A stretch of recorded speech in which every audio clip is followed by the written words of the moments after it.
देशभरातील तरुण तरुणींसाठी सुप्रीम कोर्टाने एक महत्त्वपूर्ण सल्ला दिलाय। लग्नापूर्वी शारीरिक संबंध ठेवताना काळजी घ्या, लग्नाआधी कुणावर सुद्धा आंधळा विश्वास ठेवू नये असा सल्ला कोर्टाने दिलाय। दिल्लीमधील 30 वर्ष महिलेच्या तक्रारीवरून दाखल बलात्काराच्या गुन्ह्याचं हे प्रकरण होतं। या प्रकरणामध्ये निकाल देताना सुप्रीम कोर्टाने हा सल्ला दिला।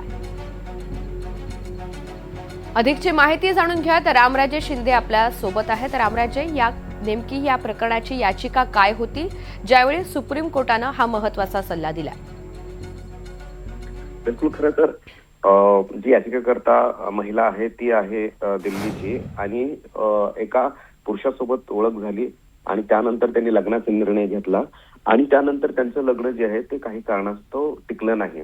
त्या संदर्भामध्ये याचिका होती, कारण पुरुषाने फसवणूक केल्याची याचिका होती।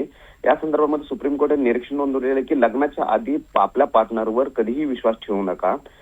दोघांच्या मध्ये जर कोण मध्यस्थी असेल तर त्या मध्यस्थीच्या शक्यताची पण तपासणी करायला हवी, कारण कदाचित जुन्या विचाराचे म्हटलं तरी चालेल, परंतु लग्नाच्या आधी संपूर्ण पार्टनरला ओळखणं हे गरजेचं आहे।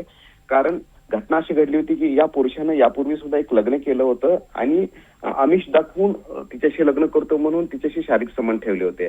त्यामुळे सुप्रीम कोर्टाचं हे म्हणणं आहे की लग्न करण्याच्या अगोदर शारीरिक संबंध ठेवू नका आणि आपल्या पार्टनरवर विश्वास ठेवून पूर्णपणे त्याला सोपवू नका, अशा प्रकारचे निरीक्षण जे आहे ते नोंदवण्यात आलेलं आहे।